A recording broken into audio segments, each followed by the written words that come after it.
Welcome to the SmartTechCheck Podcast, hosted by Mark Vina, your home for candid, insightful, and provocative conversations about the smart home automation, security, smartphones, PC and console gaming, and much more. Hi, everyone. My name is Mark Vina, host of the SmartTechCheck Podcast. Today is Monday, August 18th, 2025. Joining me in today's podcast are Stewart Wolpin, who scribes for Popular Mechanics, AARP, Techlicious, Investopedia, and other fine publications. Rob Pegararo, who writes about tech developments at PC Mag, Fast Company, and other publications. And John Quain from St. Louis today, who writes for the New York Times, Smart Cities, and Tom's Guide.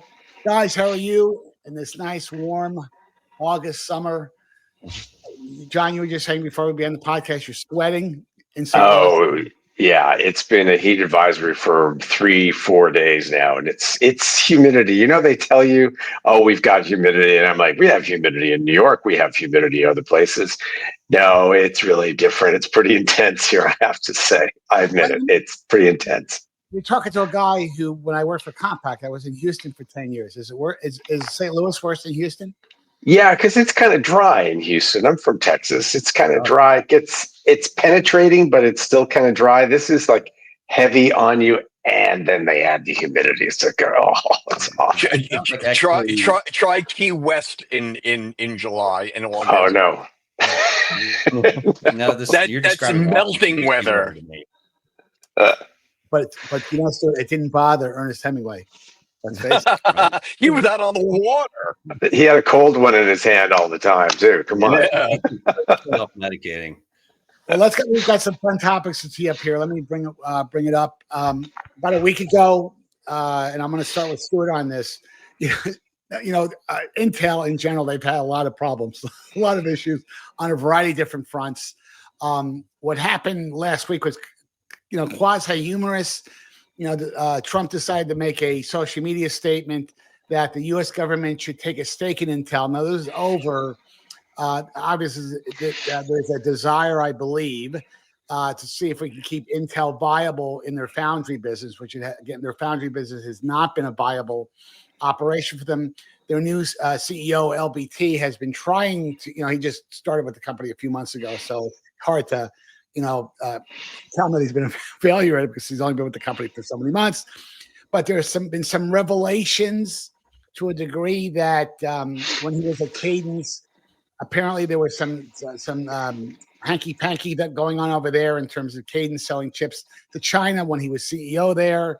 That has never been, it was never outed in a specific way that would portray him in as a non-candidate for the CEO role. And certainly candidates get vetted, they get vetted to an unbelievable degree, as you all know, when they become CEOs of publicly traded companies. But let's, trying to separate the topics there, just from the government state topic, Stewart, on the face of that, what's your perspective? You think it's good? Well, I have two perspectives because I don't know what I don't know. And one of the things I think is key that we don't know is if the U.S. government takes a stake, how much control are we talking about? In other words, are we talking a controlling stake? Are we talking about voting stock or in other words, how much influence would the government have as part of that stake? That's number one. Number two, there's the overarching issue of whether or not the U.S. government ought to be investing in private companies, because that is essentially the U.S. government choosing horses. And there are other U.S. chip makers, remember. So whether or not this would be can be seen as anti-competitive is an open question. In other words, there's always this complaint from one side or the other that the government ought not to choose sides. I remember going back to 2008 when Obama was talking about bailing out General Motors. Should the government be choosing sides in these kind of competitive battles? I don't know the answer to that. My own sense is once you change the administration, now what happens?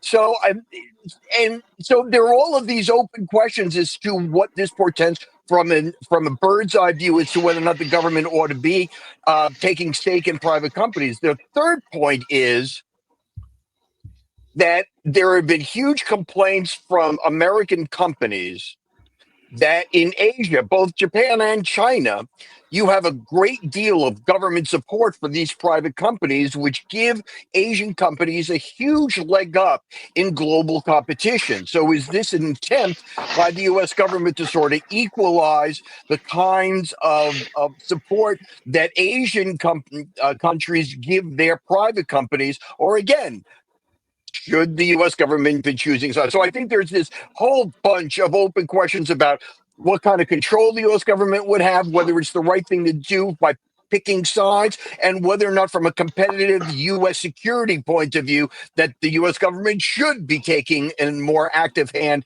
in some in technologies akin to chips and other kind of technologies that are really national security issues. So, John, let me just say one thing before you respond to this.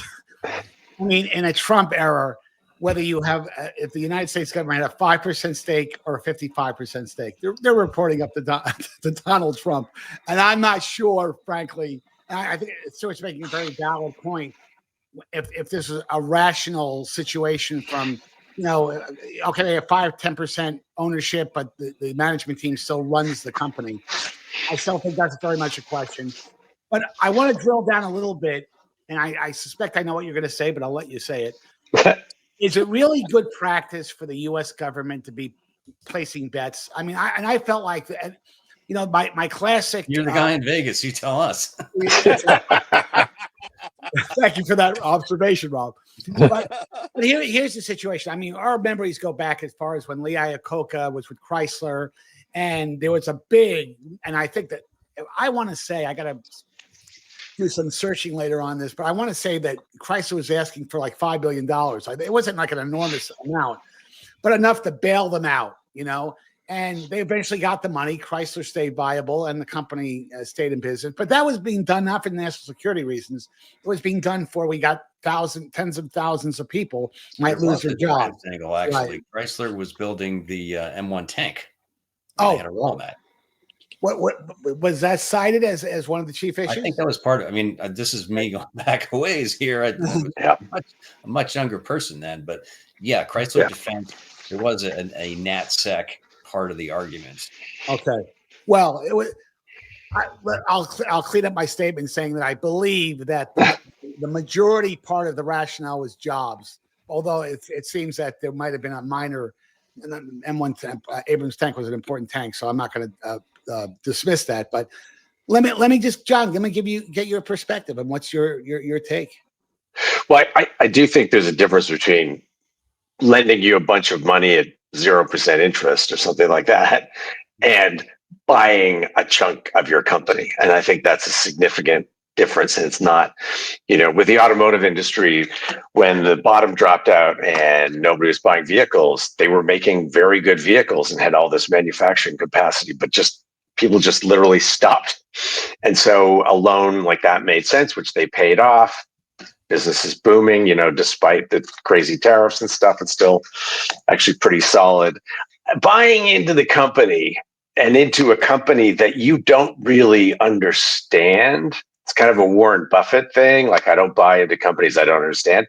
The Trump administration does not understand computer chip making, and I don't think they should perhaps be the ones investing in them. I'm not sure what I'd tell my friends. Would you invest in Intel right now?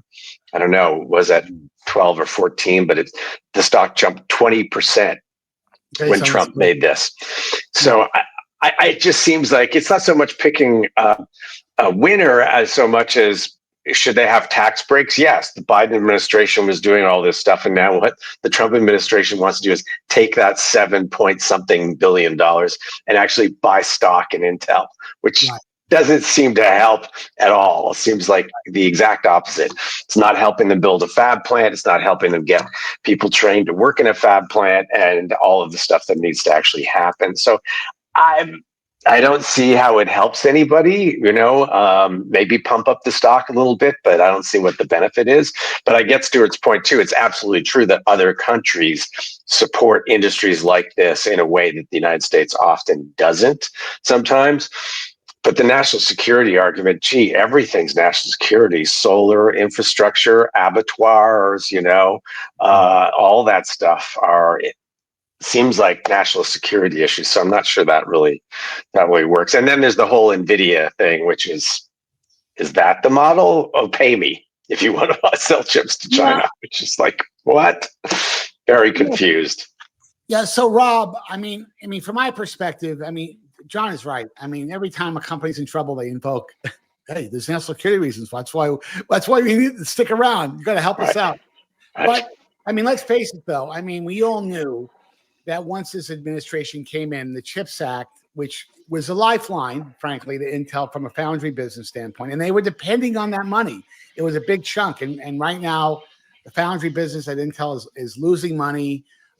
I still think, my view is, and I hate to say this because I have friends at Intel, but they're going to have to separate the chip design part of the business and the foundry business. I just don't see a path where the foundry business in a shared capacity at Intel can survive. I know that, and by the way, the one topic that LPT really has not shared tremendous clarity on since he's become CEO is this very topic. Gelsinger was let go, presumably because he kept pushing the foundry process, foundry part of the business.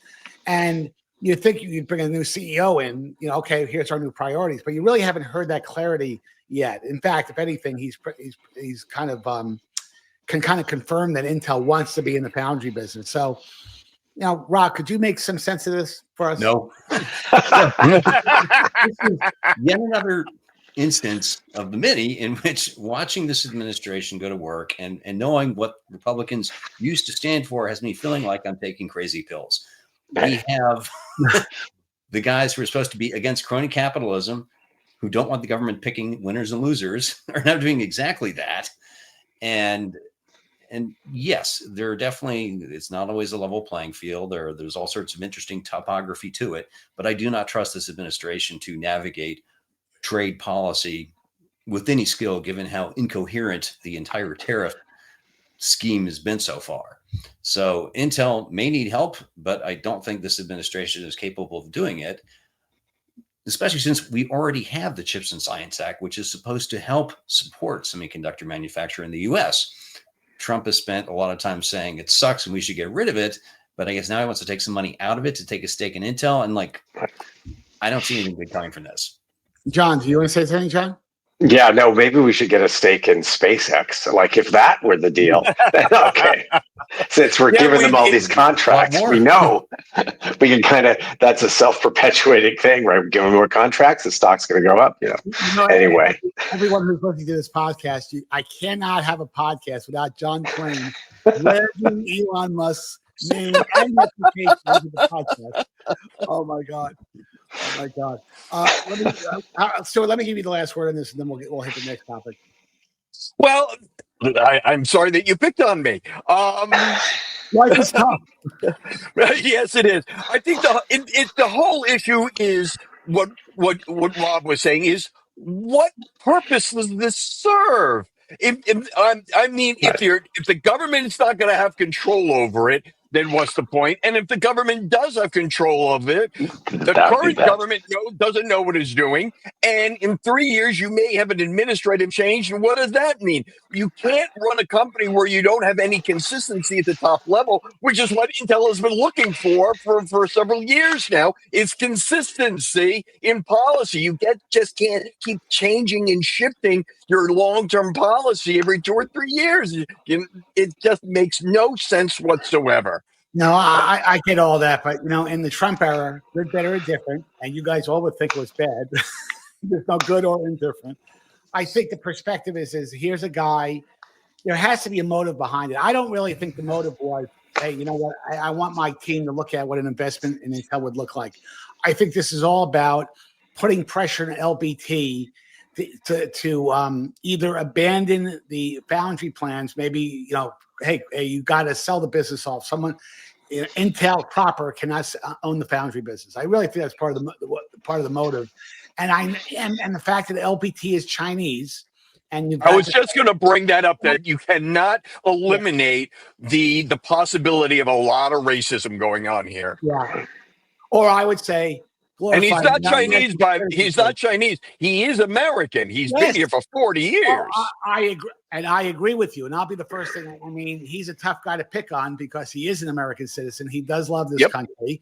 Now, having said that, then we have to go to the next topic.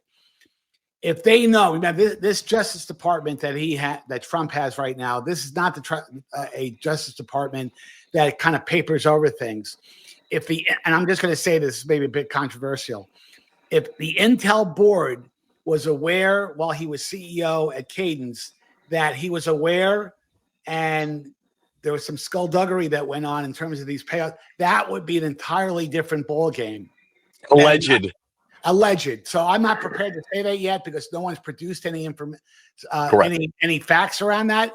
But that's a wild card out there, and then that would be a different ball game. How could the Intel board put a guy like that and make him a publicly traded company, one of the most prominent companies in the world, frankly, for semiconductor technology?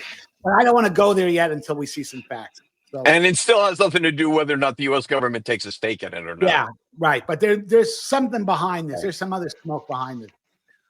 Okay, I think John? Was it you that you wanted to talk about or was it Rob? You wanted to talk about Ford and reinventing EV production. Go ahead. Was it you? Rob? I think this was your topic. Rob. Yes. So remember this for PC Mag last week. Really interesting, bold plan to reinvent EV production, starting with they're using a cheaper, more durable kind of battery called lithium iron phosphate, or lithium iron. I'm getting that wrong. LFP instead of the conventional nickel cadmium. See, I'm not a chemist. So anyways, start with a cheaper, more durable battery and redesign the assembly process. So the battery is basically the part of the foundation of the car. You build that framework first, and then you build the front end, the back end, you bolt it on this assembly tree. You can do this for a lot less. It takes less time. And they're saying, we'll see, 2027, a EV pickup truck starting at $30,000, which is a lot less than what the Ford F-150 Lightning goes for these days, or God forbid, the Tesla Cybertruck. And it's really interesting to me that Ford is pitching this not just as a play for the domestic market, but to stay competitive and to beat Chinese EV manufacturers like BYD, who right now are driving a metaphorical truck through the market share of Tesla and other EV manufacturers in non-US markets. And Ford CEO, he's actually been driving a Chinese-made sedan, a Xiaomi SU7. He said he didn't want to give it up. Yeah, especially imported. He's been driving it for 6 months. So I really appreciate the fact that he's willing to sort of test out the competition and, see what's appealing to it. Is there a dramatic cost savings associated with the battery, with that kind of technology? Apparently, yeah. It's there's a lot of advantages. The batteries that have been in most U.S. market EVs, and John can correct me on this, a lot of the minerals in them are sourced from parts of the world like the Democratic Republic of the Congo with really problematic environmental and labor standards. They do have a slightly higher risk of thermal runaway, although I should note the risk of a car catching on fire is higher if it's powered by gasoline than by a battery. There are performance issues, but a lot of EV manufacturers have already been moving to adopt LFP. Rivian that's now their standard battery. It's on some Teslas, I think. That's where the market's going. And Ford has just said, this is where we're going to be at. And this strikes me as a case where when you have enough stuff relying on this, the trade-offs, like I've read about issues with cold weather performance, people figure out ways to address them. And so this is a positive step, especially since EVs have, I think, 30 days and 42 days before they get much more expensive because the tax credits from the Inflation Reduction Act are getting nuked by the budget reconciliation bill. So, John, you're a car guy. You think Ford has the muscle to make this a thing?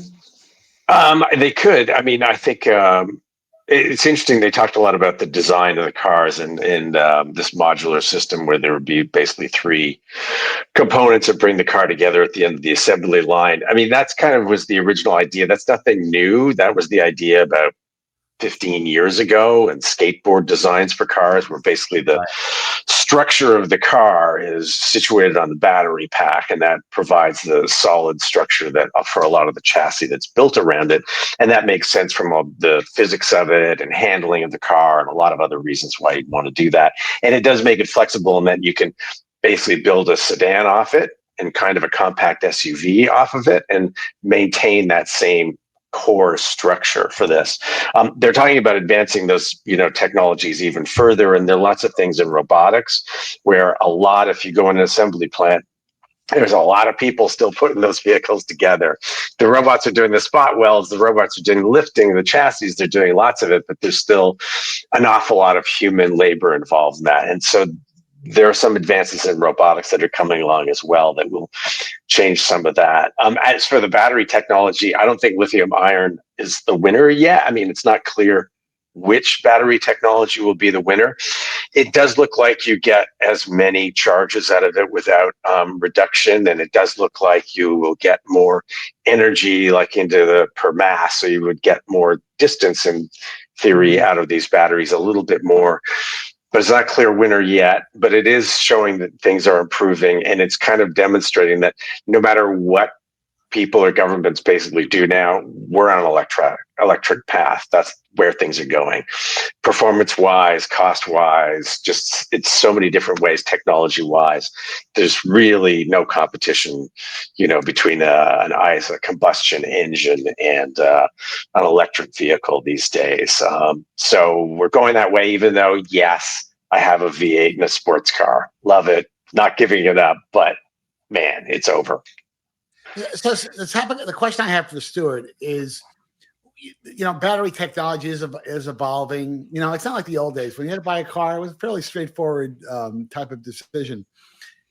That with data that you didn't have to be a rocket scientist to make that determination. And we've talked about this before on a PC level. That sometimes deciding what personal computer to buy or what smartphone you could buy, a consumer has to have a fairly decent understanding of technologies before they make that purchase decision. Of course, that's why people like us exist, is that we try to clarify that and we try to do this in a simplistic way. But since the battery technology is evolving and there's many different flavors of battery technology in the market, there are more on the horizon that promise to be more efficient, more miles per charge, lighter weight, all kinds of things that I won't get into.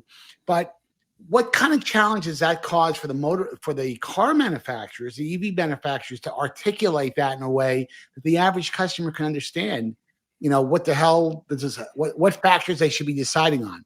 So I want to get the consumer side of this. Well, I'm going to answer a different question if you don't mind, and that is, it relates to what you asked.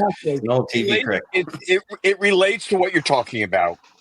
If you look at the history of all of technology, which I tend to do quite a bit, the technologies themselves mature and adapt to the needs of the marketplace. And you could look at any disruptive technology, whether you're talking about the original car, whether you're talking about radio, television, computers, the technology eventually adapts to what the consumer is going to need, simply because companies realize they have to sell these things and have to be able to sell a product that a consumer will understand and buy. But there's a larger issue here. We were just talking about the government taking a stake in Intel and picking winners. It seems the government is, what a surprise, completely contradictory where EV cars are concerned. As John said clearly, EV is where the direction is going, not as much in the United States yet, but certainly overseas, where Europe and especially China are adopting them on a grand scale because they understand the issues. And American companies, now that the Trump administration is removing all of the incentives for consumers to buy them and removing all the incentives for other renewable energies, which is completely in contrast to what the rest of the world is doing, U.S. companies are going to be at a severe disadvantage competitively in the overseas market. So they're going to be forced to accelerate, try to find cost savings, as Ford is obviously trying to do here, to maintain any kind of international competitiveness with the BYDs and the Xiaomis of the world. So unless these car companies can convince the Trump administration to change course and put those incentives back, it doesn't matter what Ford is going to do, because they're not going to be able to keep up with what's happening in China, especially, and what BYD and Xiaomi are doing in Europe. If the president of Ford insists that he's not giving up his Xiaomi, what does that look like competitively for GM and Ford and all the other American car makers on an international scale? These companies will not be able to compete unless there's a way of boosting their domestic market to start with. Right. Well, Yeah. I mean, honestly, John, were you going to say something? John? No, I just agree with that, and the people in Detroit are very unhappy since the beginning of this administration. They feel like nobody's really listening to them, and this is kind of a message. I think that too, that Ford sort of PR campaign that came out about the EVs is kind of a message to the administration. We are doing this. This is what's happening, and we need some help. Interesting stuff. The next topic is going to be very interesting as well. Our favorite CEO at Meta, Facebook, Mark Zuckerberg, has made some statements that he believes that smart glasses, of course, he would prefer them to be Meta glasses, are going to displace smartphones. Now, I think we've talked before on the podcast that I know people find this hard to believe, but smartphones are going, it's a ripe category. It's going to get displayed. Every technology, Stewart can speak to this, at some point gets displaced by something. Even though you may not understand what may displace it, right. It's just a nature of the cycle of technology. I think ambient computing of some wearable device, and of course, smart glasses would be part of that, but it could be just an ambient device. Now, there's a lot of controversy around that. There's a lot of privacy opt-in issues around that, but I want to start with Stewart on this, because I think it's a fascinating topic, because smart glasses are becoming more prominent. Apple hasn't dipped their toe in the water yet, but I believe they will probably go down that path purely because they can add that style and ergonomic issue that Apple has been known for. So versus conventional headsets that look like you're on the planet Mars when you're wearing them, like the Vision Pros. But Stewart, let me get your perspective on this. Well, first of all, I want to point out that amongst the four of us, I'm the only one who wears glasses. Now, that may sound flippant, but this is important. I happen to own a pair of Meta glasses. Oh. Sorry. Gosh. Here, let me try these on for you. Very, very stylish. I wear glasses too, by the way. It's just I don't wear them on the podcast all the time. Okay. Yeah. Now, the point that I need to make here is, and Mark Zuckerberg doesn't wear glasses. The point that I'm going to make is, nobody who wears glasses wants to wear glasses. Right. And so the idea that these are going to replace smartphones, at least to this reporter, is totally idiotic. Three-quarters of the American public needs vision correction. About 2/3 of them wear glasses. And as anybody who wears glasses can tell you, they're a pain in the ass. That's why people pay $5,000 or $10,000 to get laser surgery, so they don't have to wear glasses. The second thing that glasses wearers will tell you is that every 2 and 3 years, you have to change the prescription. And the most expensive part of glasses is the lens. Right. Not the frames. So the idea that the third thing is, smart glasses is a push technology. In other words, without you knowing, you're going to start messaging on your glasses. I don't know about you, but anybody who sends you people get pissed off when you send them push texts. And at that point, you just have to open up your phone and you still have a choice to read it. When they're put right in front of you, nobody is going to want that. And the third thing, I want to go back to the prescription thing. I only know of one company that will switch out lenses in an existing frame. When I got these from, I can't remember the name of the company, but the big glasses company that you see everywhere, they will not replace the lenses in a set pair of frames. You have to buy a complete pair of glasses if you're going to change the prescription. Right. So none of these things are more convenient than your smartphone. None of it. And the number one reason why a technology becomes disruptive is because it is significantly and compellingly more convenient than the technology it replaces. All technology history tells you that a product has to be demonstrably and compellingly more convenient than what it's replacing. And these are decidedly not more convenient than a smartphone. So, John, other than that, I don't have an opinion. John, yeah, exactly. Stewart, in his inimitable, low-key manner, has articulated a very strong feeling that smart glasses is not where the action is. Right. Are you that hardcore? Do you feel that strong? I do not. I used to when Google Glass came out and people were making comments. I remember somebody coming down, the gangway on the airplane, and people are just muttering that word, derogatory word for people who wore those glasses, which I won't say. That did creep people out.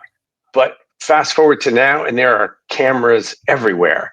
And people don't seem to be creeped out anymore. So I'm not sure about that. Also, think about watches. When smart watches came along, I thought that's the coolest thing, just like I did with video conferencing and stuff. I love these smart watches. Everybody should have one. And they just could not sell them at all. Why can't you sell them?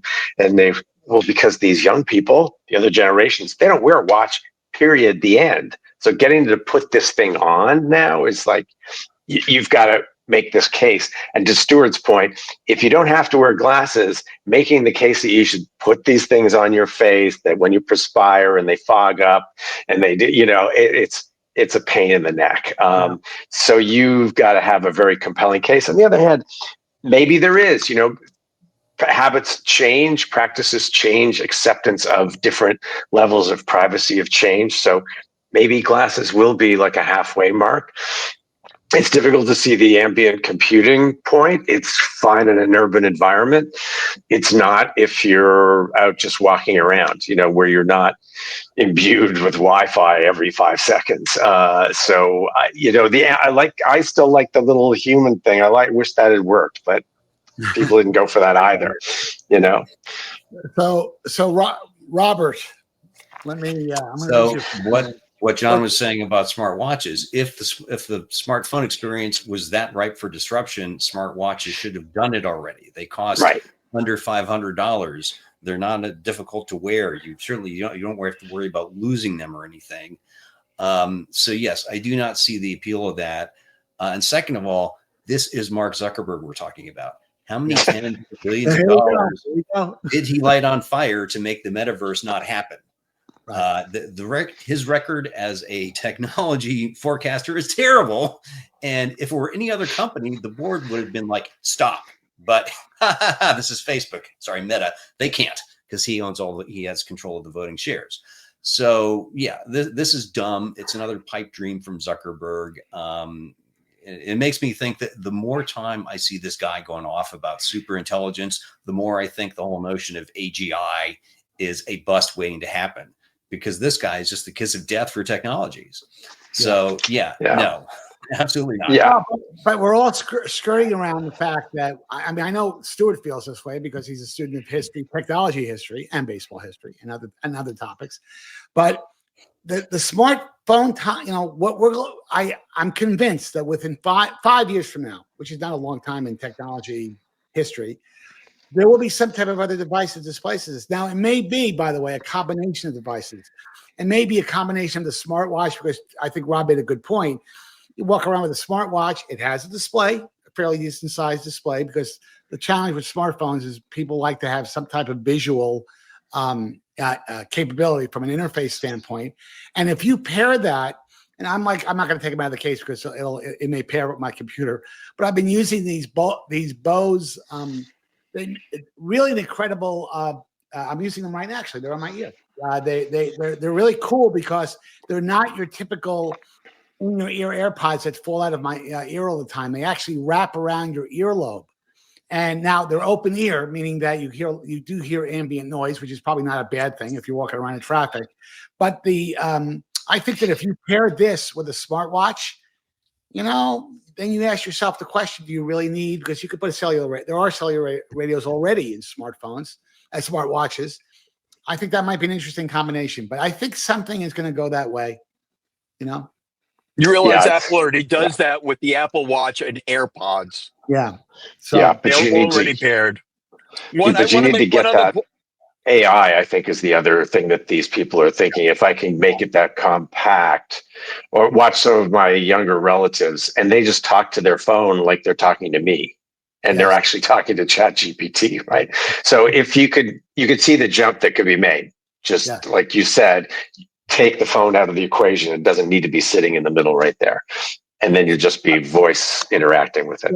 Sorry, Stuart. I just want to make one other point about what John said about privacy. Yes, there are cameras everywhere, but these are in public spaces. There was a very interesting TikTok video from a woman who went in to get and you'll excuse the expression, a Brazilian wax. And she noticed that her technician was wearing a pair of Meta glasses. And the woman swore to her up and down that the glasses weren't on, that the battery had died, which is a whole nother issue. Battery-powered glasses that don't last all day long. But when you're in a private space and people are wearing these, how do you know that you are not being filmed surreptitiously? And laws are state to state in terms of whether or not you could record people, when you can record them, if you have to let them know they're being recorded. And there's a patchwork of laws around the country. And this kind of technology, if it even gets to be mild, if it only gets to the first or second level of those 5 levels of marketing, the innovators and the early adopters, you're still going to run into a situation where you're going to see somebody wearing these glasses and you will not know whether or not you're being recorded. And that is going to be a huge privacy issue that I don't think the government is in any way, shape, or form going to be able to handle. Sure, we're going to go to the next topic because I didn't think I'd have the phrase Brazilian wax. It wasn't on your bingo card? No. That was on the bingo card. But let's end with a very, very kind of a historical topic. AOL, good old AOL. With a lot of people, when you tell people this, is AOL still around? Yeah, there's quite a few people that still have AOL email addresses. There you go. Stewart and AARP is part of that. They're ending dial-up service. We just pop the thing in here. Excuse me, I got to dial up. Give me a second. It's a serious topic. I mean, there are still parts of the country that don't. Oh, I knew you were going to do that. Okay. Thank you. We all put up with this crap. Can you believe it? Yeah. But on a serious note, though, there are still parts of the country getting smaller and smaller that don't have access to broadband, but they do have access to the plain old telephone service, POTS lines. Yeah. So, Rob, I mean, are you wistful over this, or you like, you know what? Who cares? It's over. So AOL is sort of personal to me. It's the first service I paid to access the internet. Although back when I started, it was only Usenet Newsgroup. It was the dominant tech company in Northern Virginia and the entire capital area for a while. They were for a while. They were hiring so many people from the Washington Post's online newsroom. We started feeling like their farm team. It's kind of annoying. And then, of course, it's this classic tale of this company with all these advantages gone wrong. They didn't have a broadband strategy. They embarked in one of the most disastrous corporate mergers in history. AOL Philippines line. And now it's this end of this long series of things. And it's sort of like the way a star goes through its life cycle and ends as this glowing umber in the sky. And that's what AOL is a property of some private equity hedge fund somewhere. And so, yeah, it's sad. There is an issue. Yeah, people still don't have not even broadband access. Some don't have access at all. And, we are working to fix that just now in Virginia. There was news of the reallocation of funds from the Broadband Equity Access Development Program authorized under the infrastructure bill. They rebid some of it. SpaceX is pissed off because they only got like $4 million out of the $600 million or so. They wanted $60 million. The state said, no, fiber's still better to get to these places. Oh, yeah. So we're working on it. The issue is, if you were relying on AOL, I don't know what options you're going to have outside of that, because there just aren't a lot of dial-up. Yeah. Can any of us name another dial-up service? I cannot. Yeah. You might have 5G. If no one else can connect you, Starlink should be able to. And if you're far enough in the boonies, you shouldn't have a lot of competition for the signal, but it's kind of expensive. Some people just get by on hotspots. The census said some stats from 2023 I looked up, where something like 6 million people just don't have broadband at all. Another 3 million, it's other sources, which sounds a lot to me like you go to the library or the McDonald's parking lot and you need to do something, which is not great. But, people had already decided that was better than paying AOL for dial-up, I guess. So, John, AOL was the Norma Desmond of technology. They used to be big, and okay, people can't remember that. I know Rob does because he was in their backyard. But there was a time, we used to make jokes about all the AOL CDs that would wind up in the mail, and some people would collect more than one disc on hand. This is the only way. Exactly. But even though when I was at Compaq from '92 to 2002, and 10 years I was there, dial-up was still the predominant way of connecting your computer to the internet, and there were lots of deals, a lot of preloads of AOL that we made a lot of money on. So that I guess my point is, are you sad to see AOL go? And is it going to be? This is the question: is Starlink the right answer? Well, I can tell you, I give you the rural perspective too, and that's true. I miss Steve Case, whatever happened to him, right? I remember, and Pointcast. Remember Pointcast? I really love that ticker running underneath AOL, which on top of it. Remember that? So I do miss it, and but I don't miss 1400 baud modems, and I used to have like a $500 email bill at MCI Mail every month. So I don't miss that at all. But in the rural area, that's an interesting craze. So I actually do have a dial-up there now. Technically, it's a DSL line, but it's just piggybacked on the copper. It just so happens the copper is good enough where I am, but it's pretty rare. But I have a DSL backup line, so I'm basically paying for that kind of old technology because Starlink is not good enough. Like in the rural areas, it's better than nothing, but that's a pretty low bar, right? So as you guys know from doing the podcast, it would often drop out on me in the middle of one of these podcasts. Starlink would. It has some ground station software problems that they never have fixed. And that's just a problem right from the get-go. And it's wicked expensive. It's over $100 a month, for that. So plus the equipment that you have to buy and all that. And then you have these dropouts. And then you've got to find a place where you can shoot it straight up pretty much. So it's got a lot of issues. And what did I drop Starlink for? I dropped Starlink the minute the cable company was able, because of the infrastructure bill, brought in cable to the rural area. We all switched. We all dropped it. We all went with cable. So that just tells you, where it's going. So, yeah. So, I'm sorry, go ahead. You finish your thought. No, but I do, still the early days of technology, always miss things going AOL, and that I worked for Time Warner too, for Pathfinder. And when they merged, we were all like, no, this is very bad idea, which it turned out to be, as Rob said, awful. Stuart, take us home. Take us home on this topic. Well, I cut my teeth on the consulting business side of things in the late 80s at Jupiter, which I think is still around. I wrote the first reports on AOL Prodigy and CompuServe on both short-term and long-term. I interviewed Steve Case. I interviewed the people at Prodigy and the people at CompuServe. So I was all in on this at the time in the late 1980s. And to be quite frankly, it's sort of like I thought AOL dial-up was gone a long time ago. It's one of these, these vestiges that it's sort of like I ain't dead yet.